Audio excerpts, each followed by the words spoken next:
Assalamualaikum warahmatullahi wabarakatuh. Kami dari kelas gabungan Gizi 2019 akan mempresentasikan hasil kerja CBR tentang Accelerating New Food Product Design and Development Second Edition.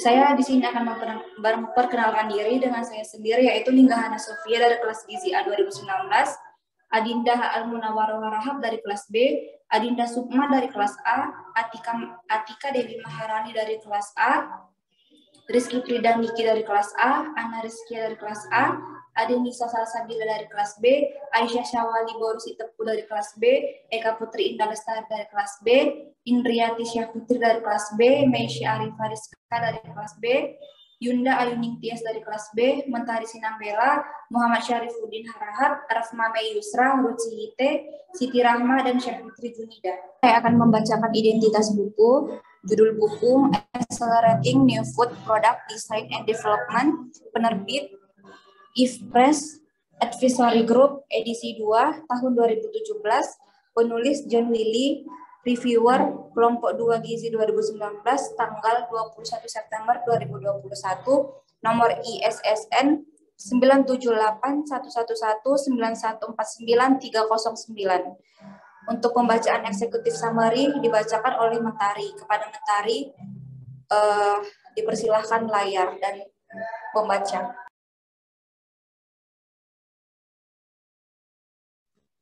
Baiklah, di sini saya akan membacakan eksekutif summary.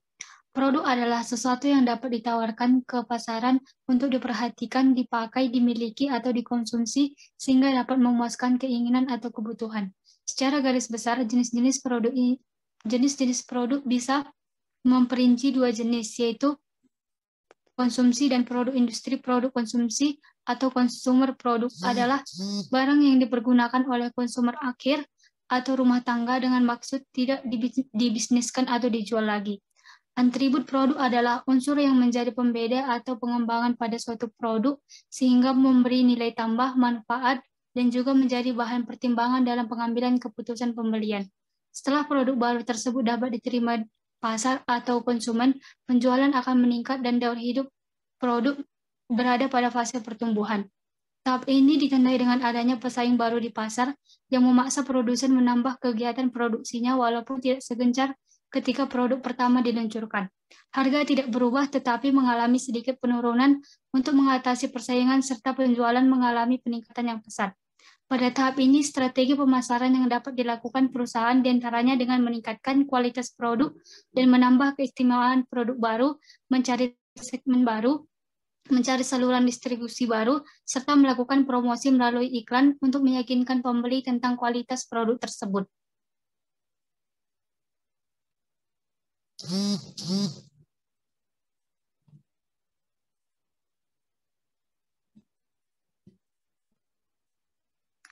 Untuk mensukseskan gagasan-gagasan terhadap pengembangan produk baru, suatu perusahaan perlu melakukan beberapa tahapan agar produk yang diciptakan tepat sasaran dan diterima oleh pasar.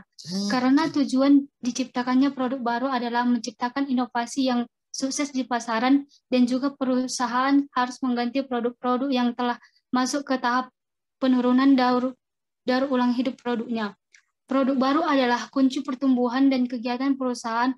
Oleh karena itu, dalam menjunjung kelangsungan hidup, sebuah perusahaan haruslah mampu berinovasi dalam menciptakan produk baru yang sesuai dengan kebutuhan konsumen. Sebab kebutuhan dan selera konsumen di setiap masa tentulah berbeda, sehingga perusahaan dituntut untuk menyesuaikan produknya dengan kebutuhan, keinginan, dan selera konsumennya.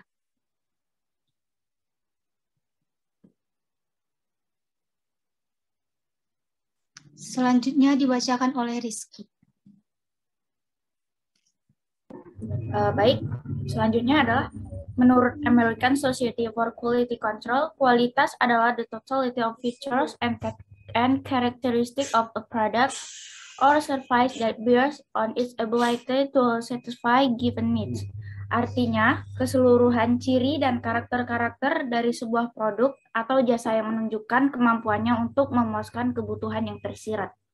Nah, definisi ini merupakan pengertian kualitas yang berpusat pada konsumen sehingga dapat dikatakan bahwa seorang penjual telah memberikan kualitas bila produk atau pelayanan penjual telah memenuhi atau melebihi harapan konsumen. Kualitas produk merupakan pemahaman bahwa produk yang ditawarkan oleh penjual mempunyai nilai jual lebih yang tidak dimiliki oleh produk pesaing. Next. Nah, baik, selanjutnya adalah chapter 1. Pada bab 1 akan dibahas oleh saya sendiri, Rizky Pridaniki. Industri makanan memiliki tradisi panjang klasik, tetapi harus beralih ke dunia yang berorientasi pada saat ini untuk mempertahankan relevansinya dengan konsumen. Nah, buku ini memiliki pertanyaan yang muncul kepada penulis yang terkait tentang keberlangsungan industri makanan dari waktu ke waktu. Nah, chapter 1 ini berisi mengapa kita harus memahami perkembangan industri makanan pada saat ini. Dimulai dari bab 1 berisi pendahuluan yang menjelaskan isi-isi dari buku, lalu bab 2 memberikan perspektif sejarah yang berharga tentang perjalanan di industri makanan di Amerika Serikat dari pergantian abad terakhir hingga awal 2000-an. Nah, bab 2 ini ditulis oleh Diane Tubbs, seorang jurnalis makanan. Lalu bab 3-nya diisi oleh Lynn Dornblaser, seorang reporter makanan yang selama beberapa dekade menjalani profesi tersebut, tetapi berhenti kemudian menjalani tren-tren mode dan semua bentuk topik terkait makanan secara global. Lalu bab 4 berisi bagaimana menjalin kerjasama antara perusahaan kecil dengan perusahaan besar dan menjelaskan bagaimana memanfaatkan sumber daya dari luar. Next.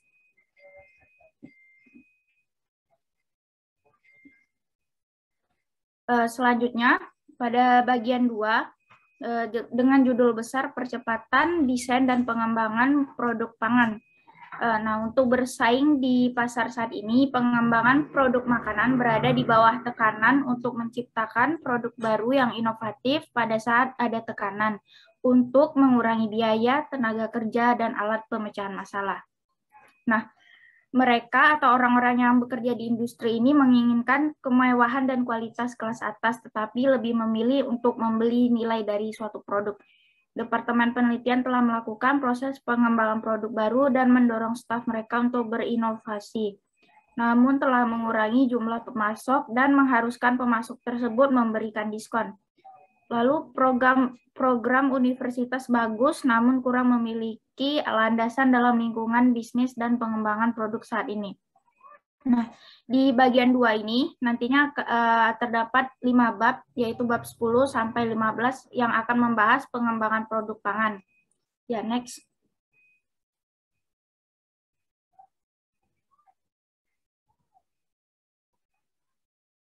Lalu, bab 5 ini masuk bagian 1. R&D atau Research and Development berfungsi untuk meriset hal apa yang dibutuhkan perusahaan serta menambah wawasan bagi perusahaan untuk pengembangan produk. Lalu bab 6 memberikan deskripsi langsung dan eksplisit tentang gerakan dinamis yang ada saat ini antara pelanggan dan pemasok mereka dengan penekanan pada hal penting. Bab 7 memberikan peluang dan wawasan tentang cara menggunakan pemasok bahan baku. Terus bab 8 mengatasi dan membangkitkan kembali perusahaan. Nah pada bab 8 ini akan dibahas mengenai Starbucks.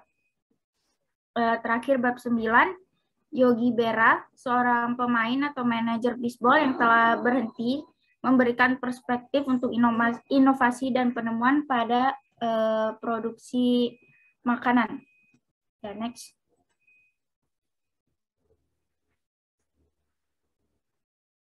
Pergantian. Oh, udah siap.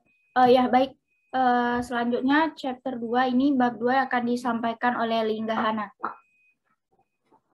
Baik, chapter 2 yang seharusnya disampaikan oleh Lingga karena terkendala jaringan, ya mungkin akan saya lanjutkan. Chapter 2, pergantian abad. Nah, sebelum pergantian abad ke-20, Amerika adalah pedesaan berbasis pertanian ekonomi. 70% dari populasi sekitar 60 juta orang Amerika bertani di tanah, dan kebanyakan dari mereka memakan sayuran. Lalu pengolahan makanan, pengecer, dan rantai distribusi yang canggih memungkinkan hal itu. Faktanya, keluarga Amerika tahun lalu menghabiskan hanya 10% dari pendapatan mereka yang dapat dibelanjakan pada makanan. Next.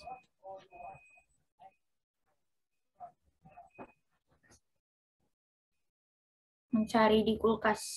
Mendefinisikan ulang kenyamanan rumah. Frigidaire memperkenalkan kulkas pada tahun 1918. Mengintip ke dalam menunjukkan semuanya segar, buatan sendiri, dan bergizi dan akan cepat rusak. Nah, ibu-ibu pada hari ini memiliki pilihan. Makanan memiliki umur simpan lebih lama dan lebih mudah dikemas, dan banyak makanan tidak lebih lama harus didinginkan. Next.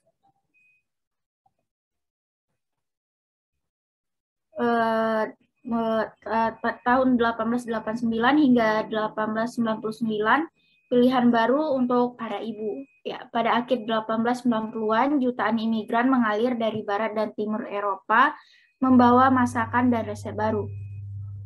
Kereta api lintas benua pertama sistem transportasi selesai. Untuk mengakomodasi kebutuhan populasi yang terus bertambah, pabrik-pabrik berkembang biak karena semakin banyak orang menghabiskan hari mereka di tempat kerja. Pengusaha menyadari bahwa ada peluang untuk memberi makan mereka. Nah, kenyamanan adalah kebutuhan berkendara. Teknologi pangan adalah kendaraannya. Pendinginan mekanis menjadi mungkin karena mesin yang mencairkan udara. Next.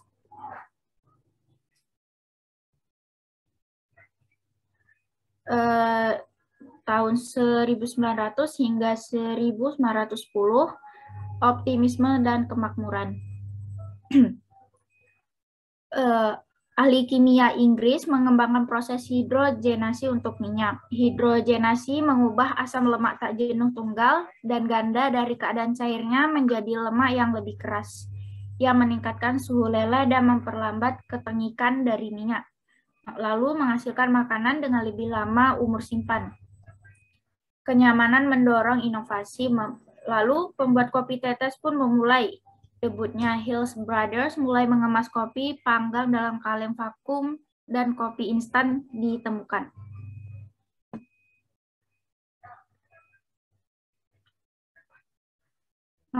Nah, perkembangan pada tahun 1911 hingga 1920 bersiap. Hobart Manufacturing mematenkan mesin pencampur listrik pertama. Pemanggang roti pop-up penghitung waktu modern ditemukan pada tahun 1919. Semua teknologi baru pada akhirnya digunakan untuk membuat makanan olahan baru untuk para ibu. Procter dan Judy mempertaruhkan bahwa Crisco, produk shortening padat pertama yang seluruhnya terbuat dari minyak sayur terhidrogenasi, akan menjadi terkenal. Ya. Lalu, tetapi industri makanan membutuhkan tempat untuk memamerkan makanan. Piggly Wiggly yang berbasis di Memphis menjadi jaringan supermarket pertama. Perang dan perubahan demografi adalah kebutuhan pendorong dekade ini. Teknologi memungkinkan untuk memberi makan pasukan dengan makanan portable dan sehat, dan kemudian membantu para ibu mengisi kulkas dan lemarinya dengan nyaman oleh produk makanan yang inovatif pada masa tersebut. Next.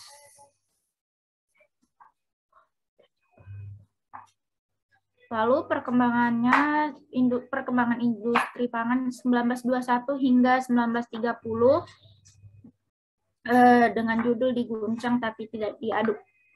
Konsumsi mencolok adalah mantra selama tahun 1920-an. Perang adalah berakhir dan pasar saham naik. Konsumen punya uang untuk dibelanjakan kulkas, kompor gas, kompor listrik baru, dan gadget. Dekade juga memulai hubungan cinta seumur hidup dengan cangkir kopi Amerika bersama dengan soda pop hasil larangan. Larangan minum di tempat umum tidak meredam antusiasme untuk para alkoholik. Sebaliknya, konsumsi malah meningkat. Nah, kebanyakan minuman yang kita kenal sekarang seperti martini dibuat dengan mudah. Next.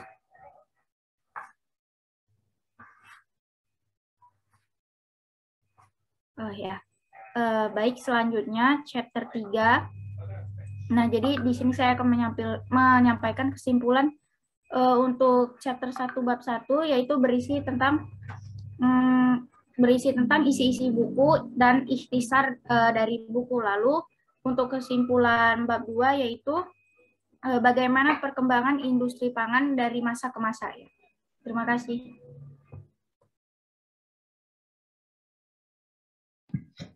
Selanjutnya chapter 3, mengapa memahami tren penting untuk keberhasilan produk. Hanya sedikit produk yang benar-benar revolusioner yang ada di pasar. Namun sebagian besar produk adalah liku-liku atau modifikasi dari apa yang saat ini ada di pasar. 3 tren evergreen. Ada 3 tren besar dan menyeluruh yang mendorong sebagian besar pengembangan produk. Mereka dapat digambarkan secara luas sebagai kesehatan, kesenangan, dan kenyamanan. Kenyamanan dalam melihat 3 tren utama yang dibahas di sini penting untuk dicatat bahwa sementara ketiga tren itu sendiri tidak berubah dari tahun ke tahun. Ekspresi tren tersebut memang berubah. Mereka berevolusi setiap tahun, terkadang sedikit. Karena evolusi atau penemuan kembali, mereka yang berkelanjutan akan berguna dan penting untuk memahami sejarah mereka dan ada yang mendorong mereka. Yang pertama, makanan sehat. Gagasan makanan sehat tampaknya didorong oleh tren jangka panjang yang sudah berlangsung lama dan juga oleh mode jangka pendek atau kadang-kadang flash in the pan. Perhatikan bahwa kata diet di sini dimaksudkan untuk menyampaikan bermacam-macam makanan yang dikonsumsi, bukan rencana untuk menurunkan atau mempertahankan berat badan. Secara umum, tampaknya klaim rendah menjadi tulang punggung tren kesehatan dan kebugaran.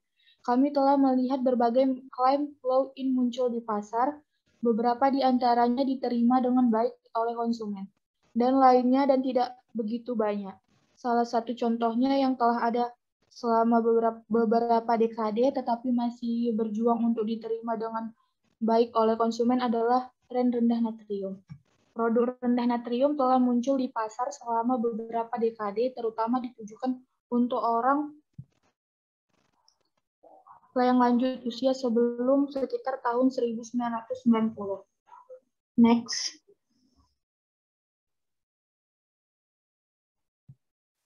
Yang kedua, kesenangan. Makanan sebagai pengalaman sensorik. Area tren utama kedua yang berdampak pada produk baru dan pengembangan produk adalah kesenangan atau rasa. Konsumen suka bereksperimen, mereka suka mencoba hal baru, terutama konsumen yang masih muda. Ini diterjemahkan dengan sangat jelas ke rasa yang unik atau tak terduga. Yang sejalan dengan ini adalah ketertarikan pada rasa dan gaya produk etnik atau asing. Milenial dan E-generation atau juga disebut dengan generasi Z adalah yang paling bereksperimental dan suka mencoba sesuatu hanya untuk mencobanya. Hal ini membuat masa depan yang sangat kuat untuk masakan etnis dan rasanya yang tidak biasa, karena konsumen ini cenderung terus bereksperimen di masa depan. Yang ketiga itu ada kenyamanan. Area tren utama ketiga ini adalah salah satu yang muncul di setiap kategori dalam berbagai cara. Seperti kesehatan itu hampir terlalu besar untuk dibicarakan dengan cara yang koheren. Kemasan memainkan peran penting di sini. Seperti halnya produk yang menyederhanakan cara konsumen menggunakan produk atau berinteraksi dengan merek. Mungkin kategori produk yang paling menggambarkan bagaimana kenyamanan telah berkembang dari waktu ke waktu adalah makanan dan perlengkapan makanan. Acara makan adalah salah satu yang selalu menantang bagi konsumen karena mereka sering mengatakan bahwa mereka tidak memiliki cukup waktu atau keterampilan yang cukup untuk memasak makanan atau makan malam di atas meja untuk keluarga. Next.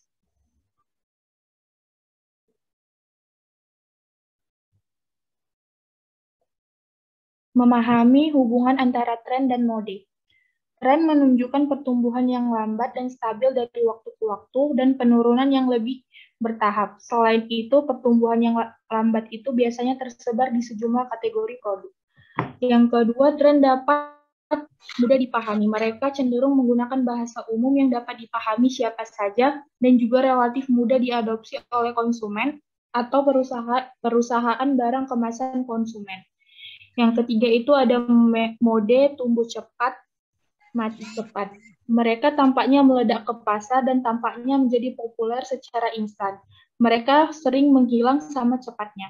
Media sosial memainkan peran penting dalam penyebaran pertumbuhan dan penurunan mode. Faktor lain yang mempromosikan penyebaran mode adalah dukungan dari selebriti. Yang keempat itu ada mode sering menghadapi tantangan dengan adopsi. Penjelasan tentang mode sering membingungkan atau kontradiktif, dan mereka bisa sulit untuk diadopsi yang dapat membatasi daya tarik mode yang berkontribusi pada penurunan.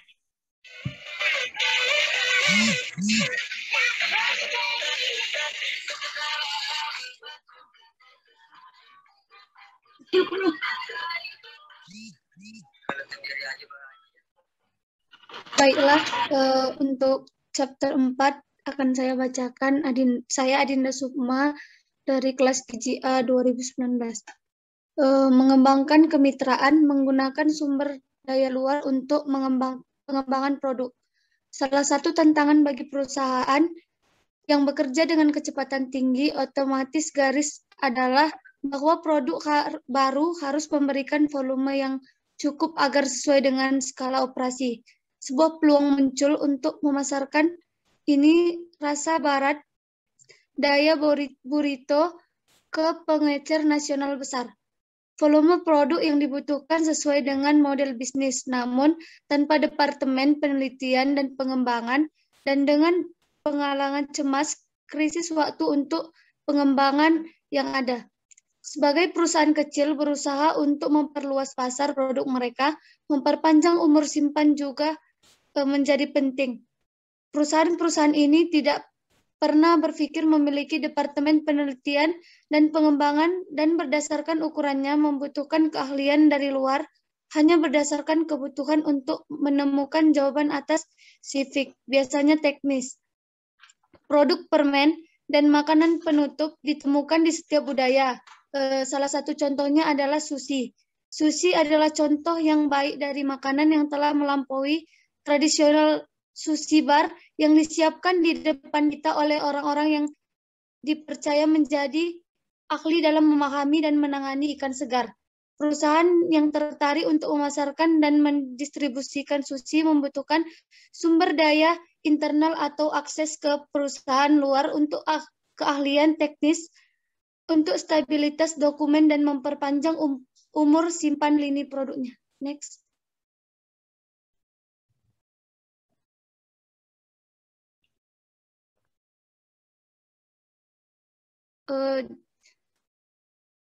Yang kedua, mengkomersilkan konsep atau resep dan bertindak sebagai penghubung dengan produsen.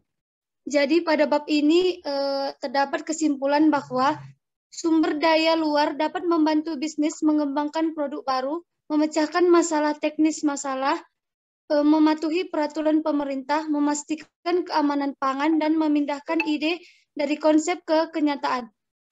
Bahkan perusahaan besar dengan in-house penelitian pengembangan dapat mengambil manfaat dari keahlian khusus yang sumber daya eksternal dapat menyediakannya. Perusahaan dapat bersaing dan menemukan penghematan biaya dengan mengalihdayakan seluruh upaya mereka kepada kontraktor. Pengusaha dapat membawa produk baru, inovatif, dan aman ke pasar. Di dunia saat ini, ekonomi memanfaatkan keahlian sumber daya luar adalah cara cerdas untuk melakukan bisnis. Terima kasih.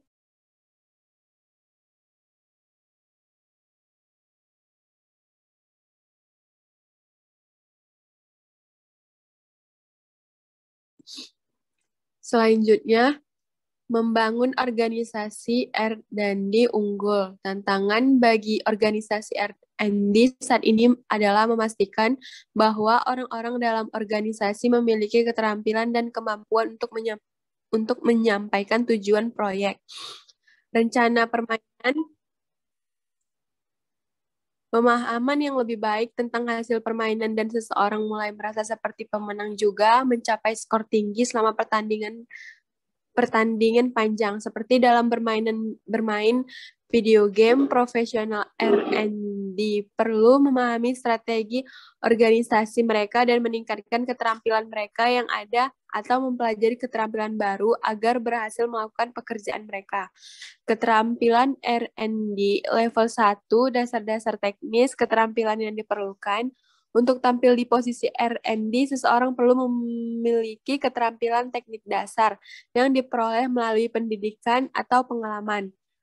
Ini adalah prasyarat untuk masuk ke organisasi tersebut. Jika seseorang tidak memiliki keterampilan teknik dasar, seperti pengetahuan sains dan matematika dan kemampuan untuk mengumpulkan informasi dan memecahkan masalah, maka seseorang seharusnya tidak memenuhi syarat untuk posisi tersebut.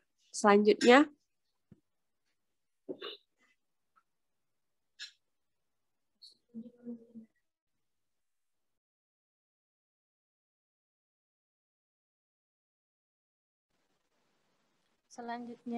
chapter 6, perspektif pemasok rasa. Ayo bersiap dan menangkap bersama. Industri makan terdiri dari keseluruhan perusahaan barang pengawasan konsumen atau CPG. Pergerakan pasar global baru-baru ini mencakup penciptaan perusahaan makanan yang lebih besar melalui penggabungan merek-merek besar dan kebangkitan perusahaan makanan khusus yang jauh lebih kecil sebagai bagian dari tren artisanal, kerajinan, dan sumber lokal. Modal bisnis baru. Sebagian besar perusahaan makanan mengikuti proses pengembangan produk baru atau NPD dengan kriteria pengujian dan validasi yang sesuai. Visual yang umum adalah corong dan saringan yang sesuai dengan indikator produk utama atau KPI. Untuk kriteria penyaringan terhadap utamanya adalah discovery, pembuatan ide baru, dan desain produk awal. Bimbingan, penyaringan pilihan baru, dan arah yang lebih terfokus. Dan validasi, pengujian akhir untuk mengonfirmasi pilihan terbaik. Selanjutnya,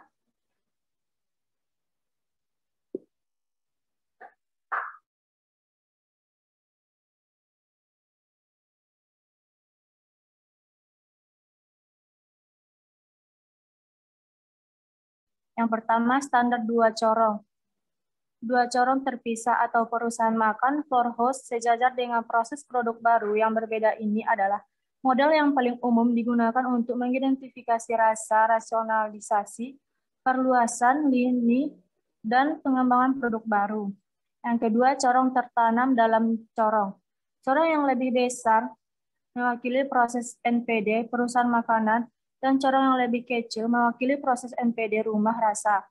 Yang ketiga, corong bersama. Ini adalah pendekatan baru yang mewujudkan kemitraan penuh antara perusahaan makanan dan mitra rumah pelopor untuk berbagi dan mewujudkan potensi. Next.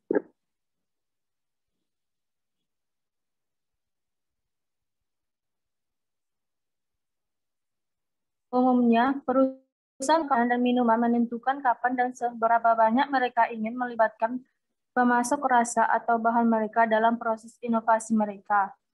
Salah satu faktornya adalah kompleksitas tujuan dan tantangan proyek mereka. Semakin kompleks tantangannya, semakin tinggi tingkat kelibatannya pemasok.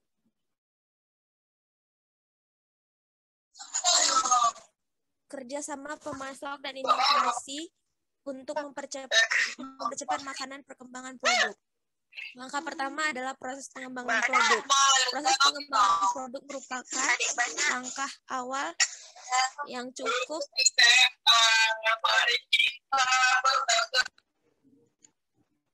penting.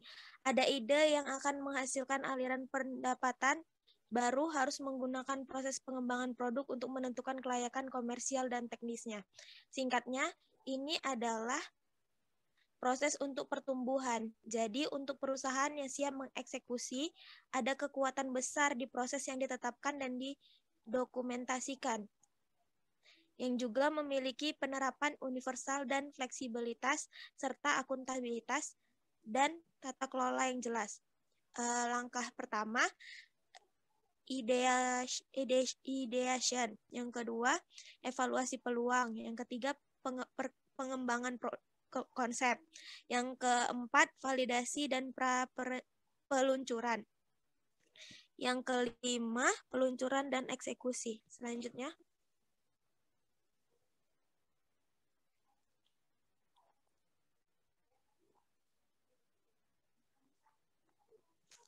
penawaran pemasok.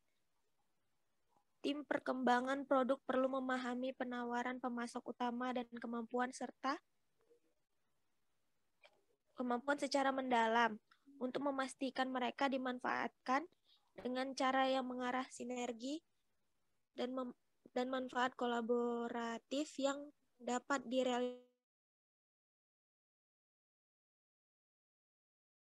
direalisasikan. Dengan pemasok yang berbeda adalah hal yang penting meskipun terkadang menantang proses. Namun, jika berhasil dicapai, manfaat yang signifikan termasuk kemampuan di atas dan di luar yang ada di tim saat ini. Tambahan sumber daya di disposisi tim, serta pengetahuan, keterampilan, dan pengalaman yang mungkin tidak ada dalam organisasi. Peran pemasok dalam proses pengembangan produk atau kolaborasi pemasok atau inovasi terbuka.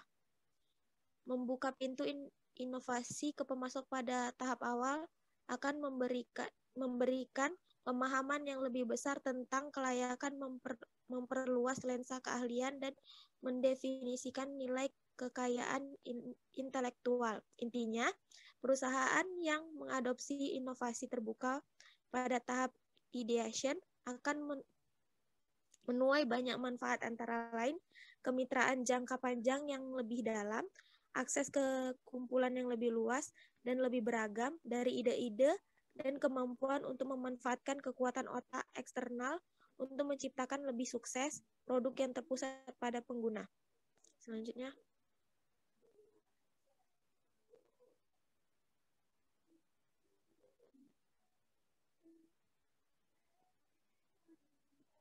penawaran pemasok. Perspektif satu perusahaan tentang inovasi kopi Starbucks.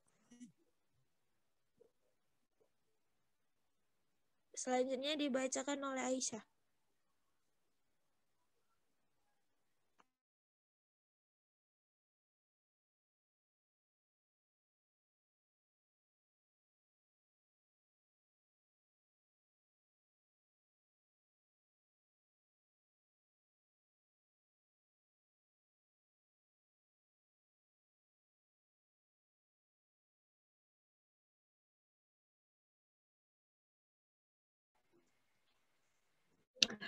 Selanjutnya, perspektif satu perusahaan tentang inovasi kopi Starbucks sekitar tahun 2006. Starbucks Coffee Company dikenal dengan inovasinya, budaya, dan kepemimpinan yang aktif, dan banyak dari kita tertarik untuk mengumpulkan wawasan dan rahasia dari perusahaan itu. Starbucks Coffee Company memiliki reputasi untuk inovasi, mengubah cara konsumen memandang kopi, dan menambahkan nilai US seperti indulgensi, harmoni, dan melahirkan diri ke dalam gaya hidup mereka. Kata inovasi adalah salah satu kata itu. Dalam Kamus Warisan Amerika, kita menemukan definisi berikut untuk kata inovasi. Untuk memulai atas memperkenalkan sesuatu yang baru, untuk atau seolah-olah untuk pertama kalinya. Untuk Starbucks Coffee Company, itu adalah bagian kedua dari definisi yang memberikan wawasan dan inspirasi. Konsumsi kopi terus berlanjut tidak terputus sejak pertama kali direkam di Ethiopia lebih dari 1000 tahun yang lalu. Pendergrass tahun 1999.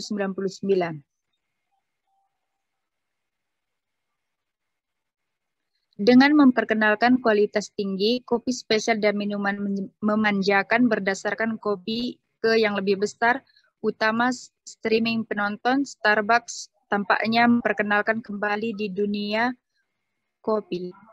Starbucks dengan cepat mulai mengikuti yang baru tren untuk mulai memahami pendorong perilaku konsumen.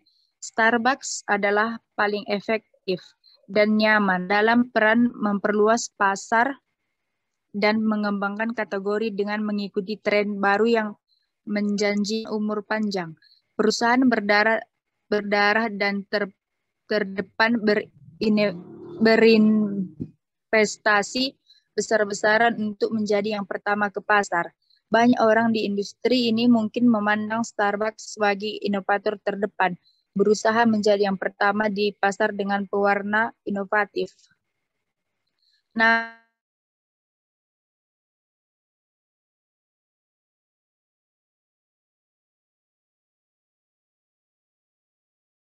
Namun, di benak konsumen atau indulgen. Selanjutnya, pada chapter 9 ini membahas tentang inovasi dan juga penemuan.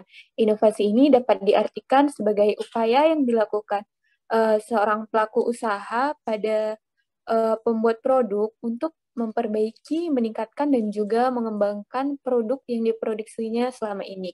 Nah, pada buku ini membahas juga tentang keuntungan yang didapat dipertahankan atau berkelanjutan dengan aset teknis dan non-teknis yang tersedia.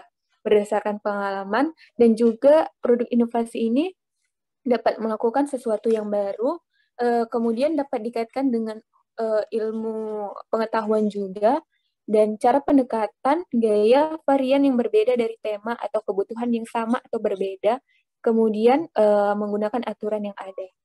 Next.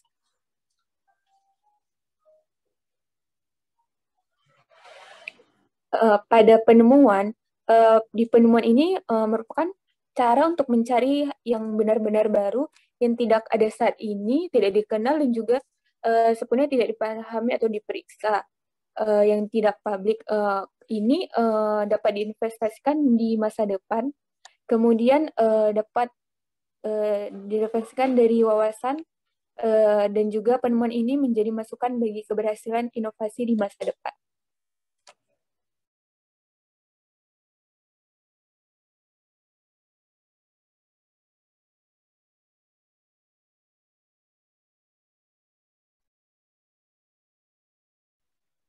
Baiklah, di sini saya akan membacakan materi yang 10 tentang diskusi tentang perbedaan antara menciptakan merek yang baik dan merek yang berarti. Merek adalah semacam responsi mental atau menurut Ries 1981 yang didukung oleh produk dan komunikasi yang berbeda termasuk di mana merek tersebut dijual. Merek berarti salah satu kunci teka-teki. Merek yang bermakna memiliki dua tujuan. Pertama, mereka bertujuan untuk membuat orang merasa lebih baik tentang diri mereka sendiri, dan mereka bertujuan untuk membuat dunia menjadi tempat yang lebih baik. Selanjutnya, di mana merek baik dan hebat mungkin tiba, dan di mana merek bermakna dimulai. Merek yang baik dan bahkan hebat adalah entitas psikologis yang memandu perjalanan manusia dari diri yang ada ke titik tersebut diri ideal. Mereka berusaha untuk menjadikan kita manusia yang lebih baik di dalam dan di luar kita, menurut Forbes 2004.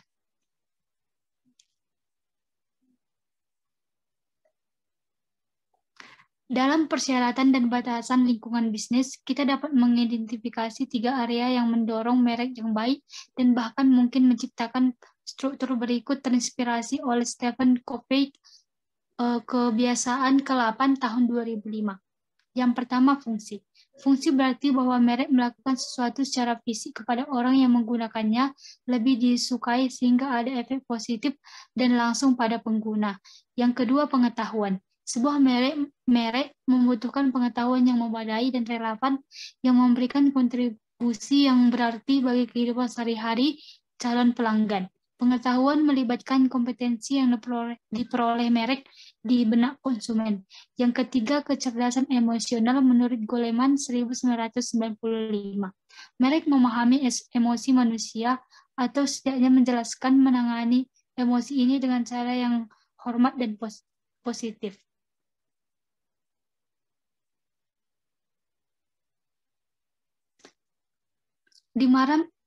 Dan selanjutnya bagaimana pengalaman merek yang baik dapat dijelaskan. Yang pertama, koherensi sebuah cerita merek harus masuk akal. Yang kedua, relevansi merek berlaku untuk apa yang kita lakukan, yaitu memiliki koneksi. Yang ketiga, resonansi merek yang harus bermakna sehingga kita tidak melupakannya selama kehidupan kita sehari-hari, atau setidaknya ketika situasi muncul ketika kita membutuhkannya. Yang keempat, internalisi merek harus cukup kuat untuk menunjukkan dan mengkristalkan apa yang sudah kita pikirkan.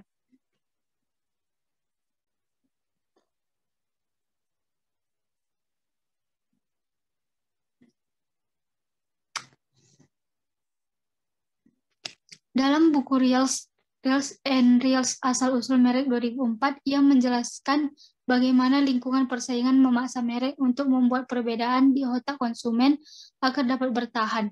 Pengembang merek harus menyadari bahwa setiap halnya dalam ekosistem ada banyak persaingan dalam pemasaran bermerek dan banyak perubahan juga terjadi. Pragmatik cara menemukan makna untuk sebuah merek. Yang pertama, bangun tim yang beragam. Yang kedua, percaya pada kejeniusan kolektif. Yang ketiga, bekerja dengan kerendahan hati. Yang keempat, panutan perilaku yang diinginkan.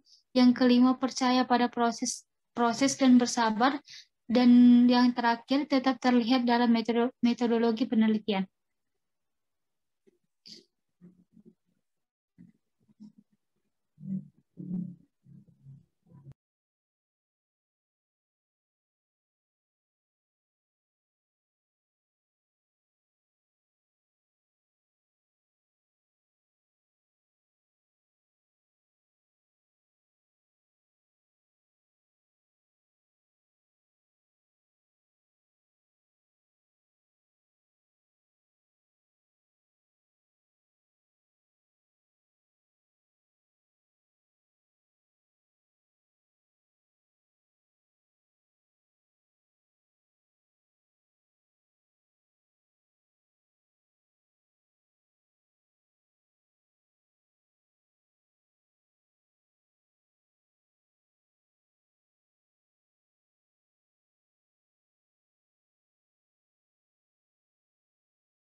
Pada chapter 11,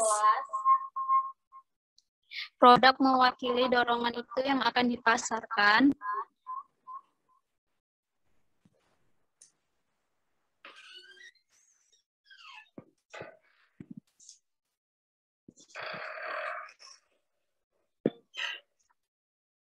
Yang akan dipasarkan dan didorong ke saluran distribusi. Sedangkan merek adalah tarik yang menciptakan minat konsumen. Peran produk sangat penting itu sendiri merupakan komunikasi pemasaran elemen.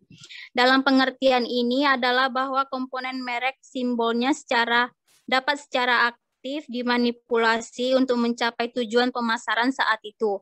Definisi alternatif merek muncul dari mengambil persepsi konsumen spektif, mengetahui cara menyampaikan karakteristik sensorik antara lain adalah salah satu kunci keberhasilan merek. Secara umum, merek menciptakan makna dalam 4 aspek utama. Yang pertama, fungsional, situasional, simbolis, harga, dan kualitas. Next.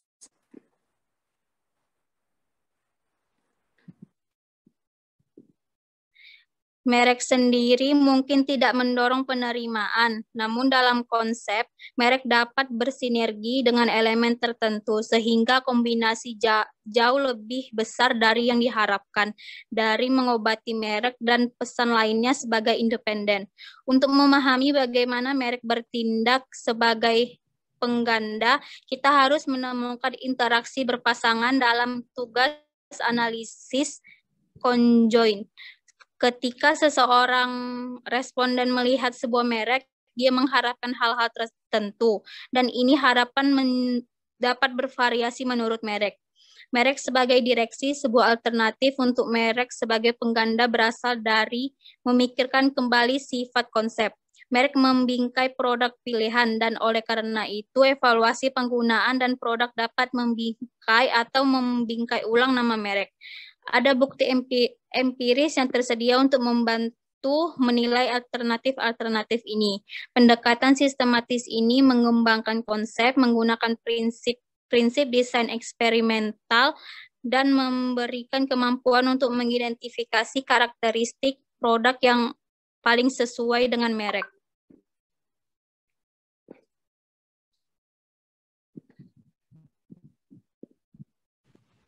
Kemudian chapter 12, melihat bagaimana universitas mempersiapkan seseorang untuk berkarir dalam ilmu makanan. Pekerjaan baru dalam ilmu pangan diproyeksikan tumbuh sebesar 5% dari 2014 hingga 2024. Karena dunia kita terus meningkat dalam ukuran populasi, kebutuhan untuk memproduksi makanan yang cukup untuk memberi makan orang akan menjadi semakin menantang. Industri makanan telah terbukti menjadi bidang multidisiplin yang mengintegrasikan ilmu makanan, penjualan, pemasaran, operasi, kualitas, rantai pasokan, dan logistik. Perguruan tinggi dan universitas dengan program sarjana dan pasca sarjana ilmu pangan ditantang untuk melembagakan keseimbangan akademik yang menggabungkan dasar-dasar ilmu pangan yang kuat dan memaparkan siswa pada pengalaman yang membantu mereka memahami aplikasi yang dapat diterjemahkan, relevansi, dan kebutuhan bisnis.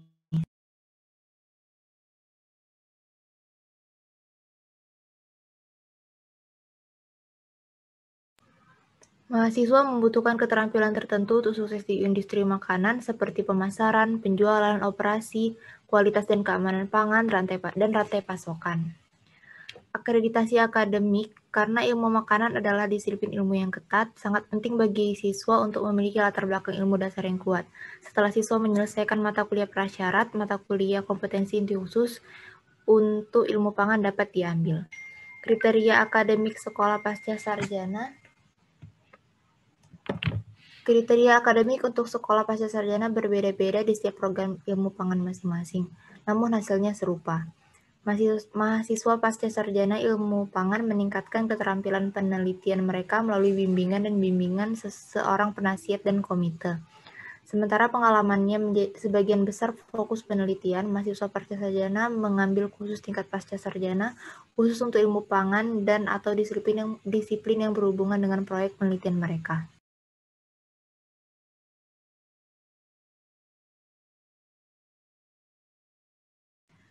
Kemudian ada pengalaman di kelas, mirip dengan hasil belajar kompetensi pengembangan produk, berpartisipasi dalam proyek pengembangan produk Batu Penjuru memfasilitasi siswa belajar dari siklus hidup pengembangan produk dan membantu menerapkan pengetahuan ilmu pangan siswa melalui aplikasi.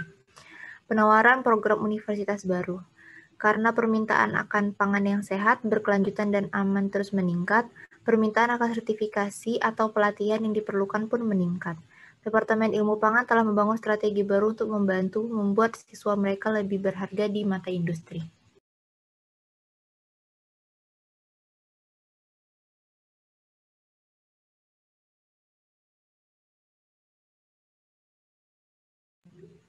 Pengalaman terintegrasi. Tidak lagi kompetitif untuk disiplin dengan baik dalam dasar-dasar ilmu pangan, pengembang produk harus dapat memahami fungsi interdisipliner bisnis dan mengetahui bagaimana proses pengembangan produk mengintegrasikan berbagai elemen ilmu pangan selama proses berlangsung. Kompetisi pengembangan produk.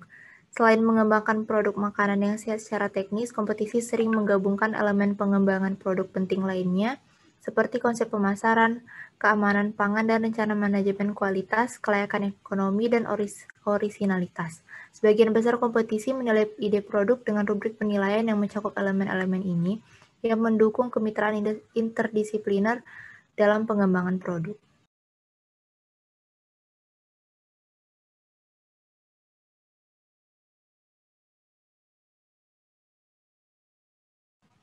Pengalaman penelitian. Sarjana juga berkesempatan untuk mendapatkan pengalaman penelitian di laboratorium di bawah bimbingan mahasiswa pasca sarjana dan Fakultas Ilmu Pangan. Siswa yang berpartisipasi dalam pengalaman penelitian sarjana meningkatkan metode analisis mereka dalam berbagai teknik, mendapatkan pengalaman dalam praktik laboratorium yang baik. Arah masa depan dan peluang akademiknya, yaitu program ilmu pangan perlu membangun landasan ilmu pangan yang kuat yang membantu mengajarkan konsep kritis kepada siswa dalam kimia pangan, biologi pangan, dan pengolahan makanan, tetapi juga memberikan paparan yang lebih luas terhadap disiplin ilmu lain yang membantu berkontribusi dalam industri pangan.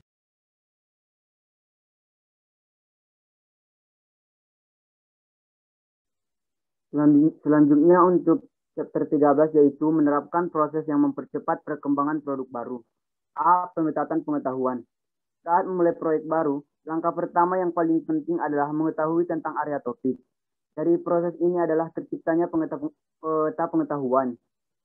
Peta pengetahuan yaitu visual yang mengintegrasikan semua sumber data yang relevan, baik eksplisit yaitu laporan penelitian internal, jurnal, white paper, majalah, surat kabar, video, buku, dan lain-lain, maupun tacit atau resides, yang akan dijadikan representasi grafis dan gambar dari apa yang sudah diketahui.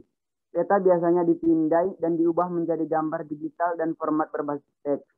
D. Merancang rencana proyek yaitu 4W tambah 1H. Yang pertama, mengapa, yaitu mengapa kita melakukan proyek ini. Mengapa bisnis perlu melakukan penelitian ini. Ini adalah pertanyaan pertama dan terpenting yang harus selalu diingat oleh tim bisnis R&D dan harus ditanyakan lagi dan lagi. Yang kedua, di mana, yaitu di mana intervensi atau pemahaman akan dilakukan.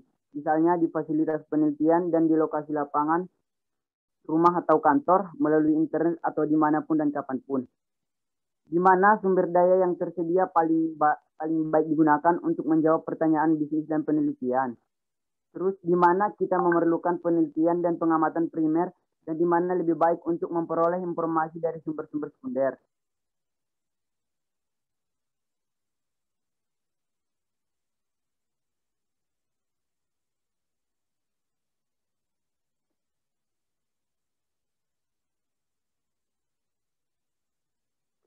Ketiga, bagaimana, yaitu bagaimana pemahaman dan aliran penelitian dan rangsangan atau intervensi apa yang diperlukan untuk menjawab hipotesis.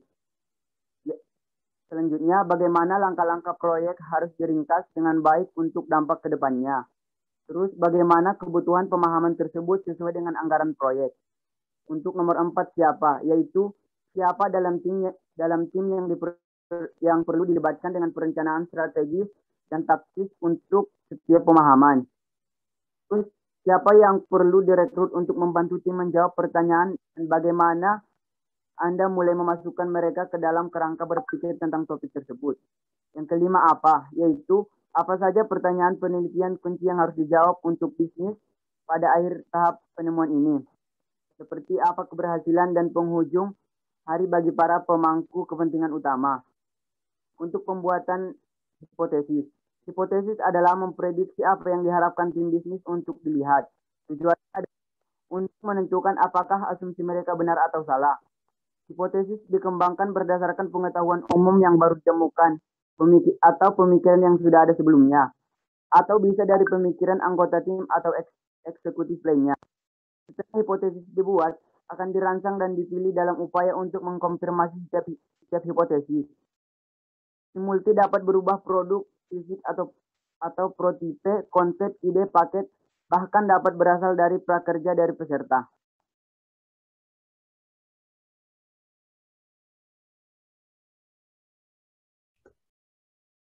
Desain kemasan yang mengisi janji dan memenuhi atau melebihkan harapan konsumen. Kemasan yang tepat sangat penting untuk penerimaan dan penggunaan produk oleh konsumsi publik. Untuk mencapai kesuksesan maksimal, paket harus memuaskan semua aspek sistem pengiriman rantai pasokan. Ini termasuk operasi, transportasi, dan penyimpanan, merchandising, dan penggunaan akhir oleh konsumen, kegagalan dan keberhasilan produk dan implikasinya pada kemasan. Mengembangkan produk baru sangat penting untuk keberhasilan perusahaan CPG. Ini garis hidup mereka untuk pertumbuhan dan kemakmuran yang berkelanjutan. Karena paket adalah bagian dari produk, kita perlu memahami sepenuhnya implikasi dari keberhasilan dan kegagalan. Produk gagal karena sejumlah alasan, termasuk tetapi tidak terbatas pada kurangnya pemahaman pasar, biaya versus nilai, rantai pasokan salah urus, kurangnya dukungan perusahaan secara luas, ketidakselarasan dengan tujuan dan sasaran perusahaan, dan sejumlah masalah pengemasan tertentu seperti kurangnya penghalang pengemasan untuk memenuhi umur simpan yang dibutuhkan, pembukaan yang buruk dan kurangnya recloseability, label termokromik yang tidak berfungsi atau sulit untuk ditafsirkan, kegagalan material, dan sebagainya. Pengemasan produk bisa gagal karena kurangnya riset konsumen atau riset yang salah dilakukan.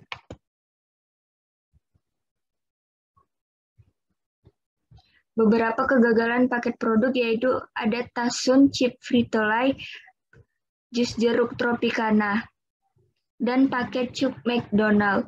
Pengemasan dapat terjadi pendorong keberhasilan atau alasan kegagalan produk menjadi sukses. Bentuk dan fungsi kemasan perlu dianggap lebih dari sekedar mekanisme perlindungan produk. Kurangnya perhatian terhadap kebutuhan konsumen dapat mendorong kegagalan produk, sedangkan pemahaman dan pengembangan terhadap kebutuhan konsumen dapat menjadi pendorong keberhasilan produk.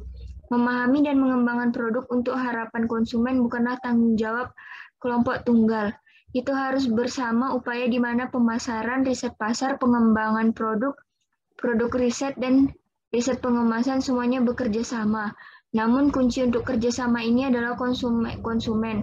Hanya penelitian yang melibatkan konsumen suara di semua tahap pengembangan akan berhasil. Tidak ada lagi yang tidak terintegrasi paket penelitian agar tidak merugikan pihak perusahaan dalam penggunaan kemasan dan produk menjadi gagal.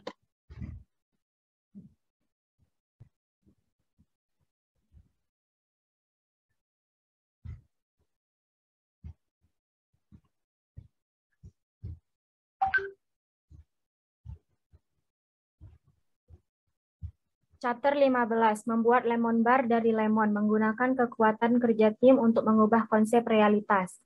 Sebelum tahun 2000-an, jika seseorang menginginkan makanan multikomponen yang canggih, mereka harus menyiapkan sendiri atau pergi ke restoran. Memanfaatkan teknologi global Unilever dan keahlian dari pasar lain. Tim Amerika Utara menciptakan kategori yang menjadi kesuksesan besar bagi Unilever.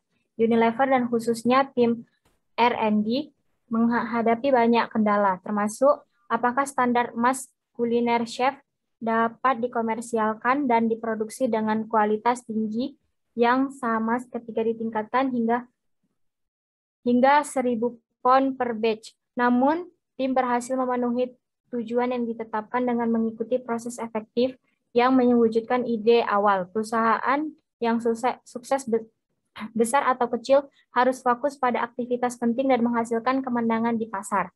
Mulai dengan esensi gambaran umum. Tim manajemen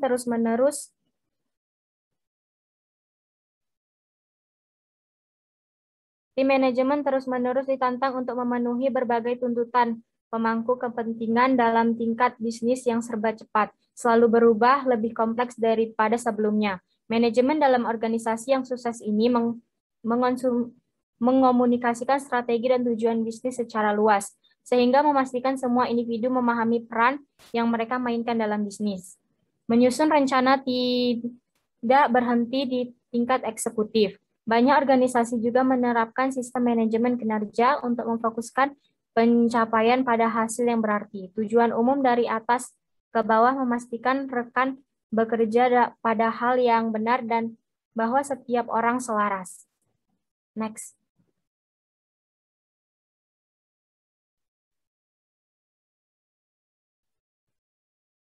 Peran dan tanggung jawab tim. Kepercayaan mengalahkan kegagalan. Tim inovasi biasanya bersifat kompleks. Tim pengembangan produk terdiri dari anggota sebagai berikut. R&D 82%, pemasaran 64%, manajemen umum 52%, pembelian 36%, keuangan 28%, beberapa pemasok 23%, konsultan 17%, pemasok tunggal 4,5%. Beberapa poin penting yang perlu diingat meliputi memiliki proses yang jelas di tempat, memiliki kepemimpinan yang hebat, mengutamakan komunikasi yang efektif, sering berbagi kesuksesan dan dengan seluruh tim, waspada dalam mengelola sumber daya dan membuat keputusan tentang potensi ide atau proposisi. Fokus pada apa yang harus dilakukan, memiliki rencana yang fleksibel, ide ada di mana-mana, dan Anda memerlukan mekanisme untuk menyortir mereka. Jangan takut untuk menjauh dari sebuah ide jika kesuksesan atau kebutuhan konsumen tidak ada saat ini.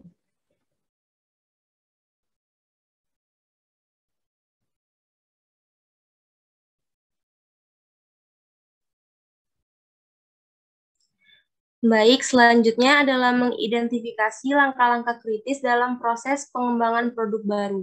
Pengembangan produk merupakan kegiatan penting dalam industri makanan. Namun, kita tidak boleh membatasi diri pada produk makanan. Suatu produk dapat berupa teknologi, layanan, atau produk non-makanan apapun. Saat kita makan di restoran, ada banyak produk yang disajikan. Namun, suasana adalah produk yang ditawarkan restoran kepada semua pelanggan mereka. Proses pengembangan produk adalah pendekatan sistematis untuk mengembangkan produk baru. Di antara tahapan atau fase ini, beberapa langkah penting untuk proses pengembangan produk perlu dilakukan dengan hati-hati untuk memastikan produk yang sukses. Kemudian ada proses pengembangan produk dibagi menjadi fase 3 hingga 11, yaitu pada proses 3 tahap, Rudolf 1995 mendaftarkan proses sebagai definisi produk, implementasi produk, dan perkenalan produk. Kemudian pada proses 4 tahap, pada tahun 1969, Crockett menyarankan 4 langkah untuk mengembangkan produk baru, yaitu mencari peluang, penerjemahan konsep menjadi produk, rencana pemasaran, dan pelaksanaan rencana pemasaran. Kemudian proses 5 tahap menurut Graf dan Sagui pada tahun 1991 menyatakan 5 langkah, yaitu penyaringan, kelayakan, perkembangan, komersialisasi, dan pemeliharaan. Adapun proses 6 tahap menurut Chopper tahun 2001 awalnya mengembangkan stage gator, proses produk dengan 5 tahap. Ini adalah pelingkupan, membangun kasus bisnis, perkembangan, pengujian dan validasi, kemudian meluncurkan.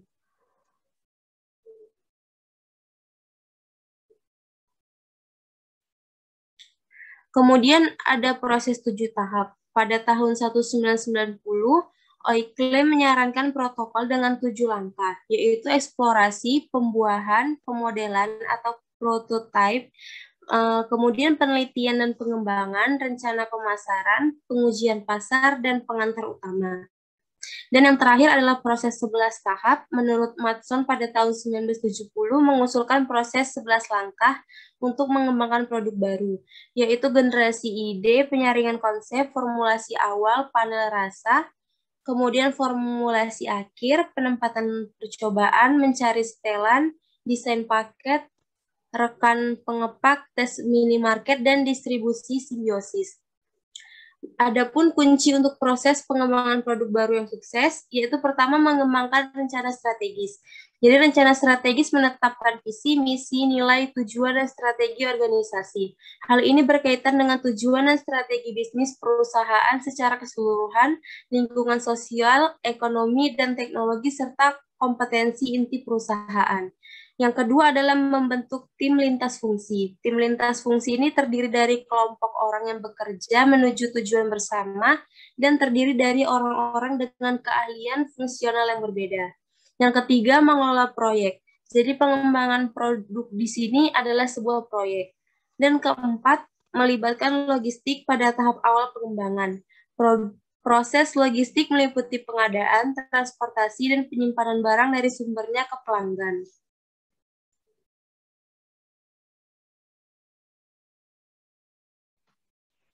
Selanjutnya, pada bab 17 akan membahas tentang penilaian kategori dan pencarian bahan, mengidentifikasi faktor sensorik kunci dan fitur produk di awal tahap pengembangan.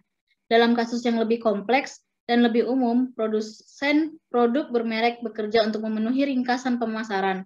Ringkasan tersebut menjelaskan karakteristik produk, lebih sering ditulis dalam istilah yang dirancang untuk menjual produk daripada ditulis dalam bahan. Ringkasan pemberian ide dasar produk, tetapi biasanya tidak atau sering kali didapat. Menentukan apa yang harus terkandung dalam produk. Ringkasan tersebut mungkin berisi garis besar karakteristik produk, tapi diserahkan kepada pengembang untuk mencari tahu apa yang harus dilakukan. Metode konvensional untuk mengembangkan produk baru dimulai dengan semacam ide, yaitu latihan disiplin yang tujuan spesifikasinya adalah untuk sampai pada konsep produk, atau setidaknya daftar karakteristik untuk produk baru. Analisis deskriptif mengacu pada profil disiplin produk pada atribut. Dengan analisis deskriptif, peneliti menghasilkan tanda tangan produk. Psikofisika adalah cabang dari psikologi eksperimental, mungkin cabang tertua yang berhubungan dengan hubungan antar rangsangan fisik atau tanggapan sensorik. Pengamatan adalah bahwa sebagian atribut sensorik meningkat, menyukai pertama meningkat, memuncak pada beberapa tingkat optimal, dan kemudian menurun. Kita tidak dapat melebih-lebihkan pentingnya pengamatan yang agak sederhana dan menarik ini, yang mengatur banyak persepsi sensorik.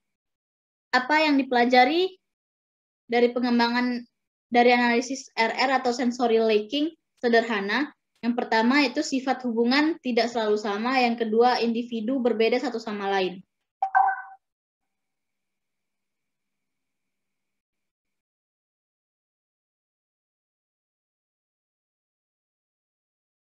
Untuk model produk terintegrasi, yang pertama yaitu ada hubungan non-linear, yaitu saat atribut sensorik meningkat, kesukaan meningkat, memuncak, dan menurun. Yang kedua, beberapa atribut mendorong kesukaan, bukan hanya satu atribut pada satu waktu. Yang ketiga, atribut berinteraksi satu sama lain. Yang keempat, ada redundansi pada atribut. Yang kelima, model produk dibuat. Yang keenam, pemetaan produk. Yang ketujuh, pemodelan yang terdiri dari memuat suatu set persamaan yang menghubungkan masing-masing atribut. Yang kedelapan, optimasi tunduk pada kendala yang dikenakan. Yang kesembilan, rekayasa terbalik, yaitu diputar 180 derajat. Yang ke-10, mengidentifikasi lubang atau peluang dalam kategori produk. Cara termudah untuk membahas penilaian kategori adalah dengan menunjukkan langkah-langkah dasar dalam studi, mulai dari desain hingga pelaksanaan di lapangan, hingga analisis data sederhana, dan ke pemodelan dan rekomendasi. Aplikasi akhir dari penilaian kategori mengidentifikasi karakteristik sensorik dari produk yang disintesis sesuai dengan profil gambar yang diinginkan. Atribut gambar, seperti yang mereka lakukan dari riset pemasaran dan pemasaran, tidak selalu didefinisikan dengan baik dan memang di dunia spesialis sensorik. Atribut gambar biasanya diabaikan karena sulit dipahami secara ilmiah dan tidak mudah didefinisikan.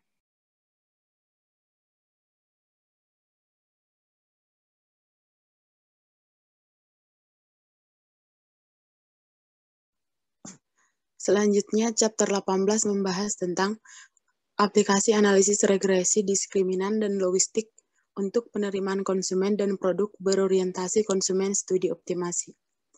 Analisis diskriminan dan analisis regresi logistik adalah teknik statistik yang kuat untuk menganalisis data sensorik konsumen kategoris, di mana dapat digunakan untuk memprediksi dan mengklarifikasi produk ke dalam kelompok yang diketahui berdasarkan satu set variabel penjelas. Analisis diskriminan dapat dikategorikan menjadi analisis diskriminan deskriptif dan analisis diskriminan prediktif. Optimalisasi produk tradisional melibatkan 3 hal. Yang pertama, konsumen mengevaluasi penerimaan beberapa sampel menggunakan skala hedonis 9 poin. Yang kedua, model campuran yang digunakan untuk memperoleh persamaan regresi yang selanjutnya, dan yang terakhir itu superimposisi area rumah sakit untuk dicapai kisaran formulasi produk yang optimal. Dari bab ini dapat disimpulkan bahwa studi kasus 1 menunjukkan penyakit celiac spruce adalah masalah malabsorpsi protein tertentu, terutama gluten, dalam makanan. Diperkirakan 1 dari 250 orang di Amerika Serikat saat ini hidup dengan penyakit celiac spruce. Penyakit ini mempengaruhi usus kecil yang mencegah penyerapan beberapa nutrisi penting termasuk zat besi, asam folat, kalsium, dan vitamin yang larut lemak. Satu-satunya cara untuk memastikan kehidupan yang bebas dari komplikasi ini adalah dengan ketat mengikuti diet bebas gluten 100% kelayakan untuk sepenuhnya menggantikan tepung terigu dengan tepung beras. Dapat disimpulkan bahwa konstruksi utama untuk menyebabkan perbedaan kelompok adalah atribut tekstur, gabungan tekstur keseluruhan, dan kelembutan.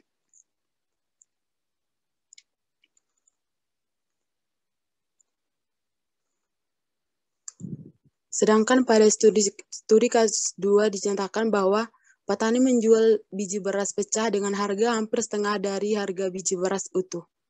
Beras merupakan bahan makanan yang optimal dalam makanan pembuka, sampingan, sup, makanan ringan, makanan bayi, dan minuman. Tepung beras dapat digunakan dalam banyak aplikasi makanan. Tujuan dari penelitian ini yang pertama, merumuskan secara sistematis prototipe produk kue mentega berbahan dasar tepung beras pecah belah. Yang kedua, mengoptimalkan kualitas sensori konsumen dari prototipe produk butter cake menggunakan desain campuran 3 komponen. Dan yang ketiga, untuk mengidentifikasi atribut sensorik yang penting untuk penerimaan dan keputusan pembelian kue mentega berbahan dasar tepung beras.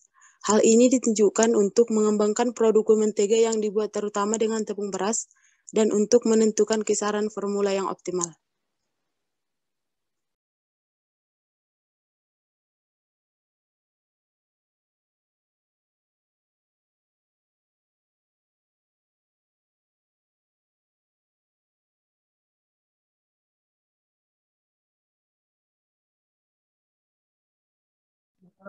Selanjutnya ada metodologi permukaan respon dan produk yang dibutuhkan konsumen optimasi. Mengetahui profil formulasi atau pengolahan makanan atau minuman dan caranya secara kuantitatif berkaitan dengan persepsi konsumen membuka dunia pengembangan, kualitas, dan peluang pemasaran bagi sebuah perusahaan. Sedangkan sebelumnya perusahaan itu dianggap sebagai titik tetap yang harus dicari setelah dan dipertahankan. Pemikiran hari ini adalah bahwa ada berbagai produk di sekitar target ini yang bisa sama-sama diterima, dan dalam beberapa kasus jauh lebih hemat biaya dan stabil. 40 tahun yang lalu, banyak pengembangan produk terdiri dari memberikannya tembakau terbaikmu.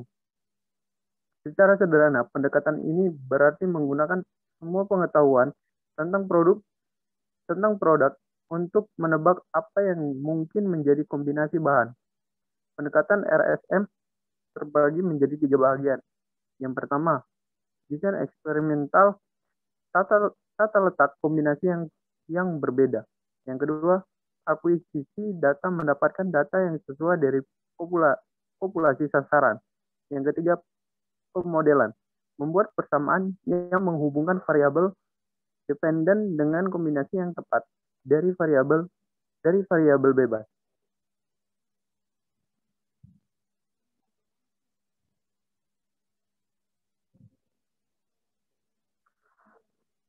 Sejarah singkat RSM in the food world. RSM dalam makanan dapat ditelusuri secara resmi ke tahun 1960-an. Meskipun sejumlah profesional di lapangan mungkin ingin melacaknya kembali lebih awal ke akhir 1940-an. Joan Gordon menerbitkan makalah tentang campuran pada Gordon 1965. Statistik lainnya, ahli mengakui nilai RSM mulai tahun 1970-an misalnya. Pada pendapat Hare tahun 1974. RSM sebagai strategi penelitian benar-benar dimulai pada tahun 1970-an dengan kontribusi Almey di Fieldworth. Orang lain dapat mengklaim pengembangan bersama sebagai baik atau misalnya Robert Combinell dan Standard Brand. Desain eksperimental. Kami memulai substansi bab ini dengan permulaan singkat dan eksperimen desain hal seperti yang diterapkan pada makanan dan minuman. Desain eksperimental terdiri dari variasi sistematis dari beberapa variabel independen di berbagai tingkat alternatif. Tujuan dari desain eksperimental adalah untuk menutupi spasi, yaitu mencakup tentang variabel independen yang masuk akal, sehingga peneliti dapat mengembangkan beberapa jenis model dan mengeksplorasi tentang itu sambil juga memaksimalkan upaya percobaan Anda. Pemodelan univariat. Desain eksperimental fundamental terdiri dari perubahan satu variabel melintasi satu rentang. Yang paling sederhana adalah perubahan variabel dari absen ke hadir atau dari opsi A ke opsi B.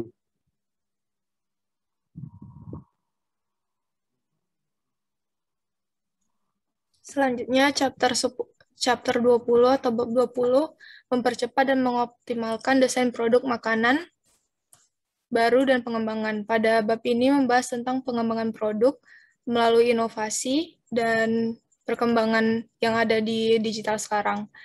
Lalu yang terjadi pada pengembangan produk ini, yang pertama yaitu Internet of Things, kemudian ada komunitas global, ketiga ada interaktif nyata dengan situs web, atau pelacakan pengiriman pesan, yaitu dengan cara pengembangan produk melalui situs web. Keempat ada keterlibatan orang-orang kuat dan aktif. Kelima ada ketertarikan atau kepedulian terhadap makanan lebih tinggi mengenai sumber pembuatan dan keamanan. Kemudian, sejalan dengan perkembangan tersebut, ada faktor kunci yang dihadapi, yaitu pertama, konsolidasi perusahaan makanan akan terus berlanjut. Kemudian ada perusahaan makanan kecil akan terus tumbuh, yaitu UMKM. Ketiga, ada pembicaraan tentang ramping, gesit, dan relevan dengan konsumen. Ini contohnya seperti body image. Kemudian ada menjadikan makanan sebagai salah satu tempat hiburan juga di negara maju. Maksudnya adalah menjadikan restoran tidak hanya tempat makan, tapi menjadikan tempat hiburan juga. Biasanya dilakukan di negara maju. Kemudian di negara berkembang, pembukaan makanan itu menjadi tantangan untuk mengalami perubahan iklim global. Terus kemudian ada proses pengembangan produk. Kemudian terakhir ada inovasi terbuka dan mengambil bentuk yang berbeda.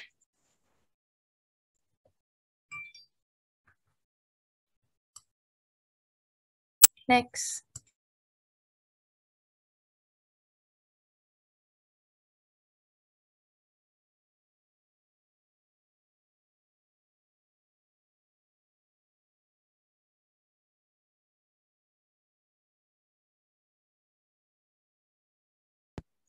Penutupan kesimpulan, buku ini membahas tentang bagaimana industri makanan pada akhir abad 19 ke-21, kemudian membahas tentang alasan penting memahami tren untuk keberhasilan produk.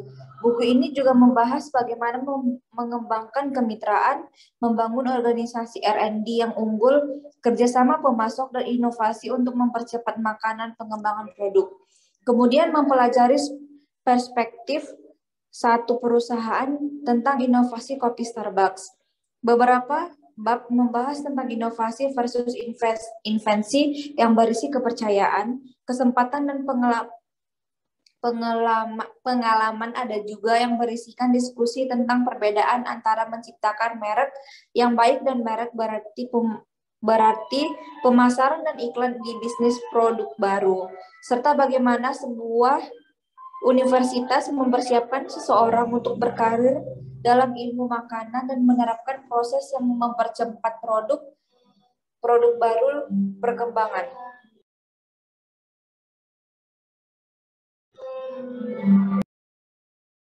Buku ini juga memuat informasi tentang desain kemasan, tentang kerjasama tim untuk mengubah konsep realitas, mengidentifikasi langkah-langkah kritis dalam proses pengembangan produk baru, mengidentifikasi faktor sensori kunci dan fitur produk di awal tahap pengembangan, aplikasi analisis regresi, diskriminan, dan logistik untuk penerimaan konsumen dan produk berorientasi konsumen studi optimasi, metodologi permukaan respon dan produk yang dibutuhkan konsumen optimasi, dan yang terakhir mempercepat dan mengoptimalkan desain produk makanan. Cukup sekian hasil presentasi kami mengenai critical book review pada kelompok gabungan Gizi 2019. Assalamualaikum warahmatullahi wabarakatuh.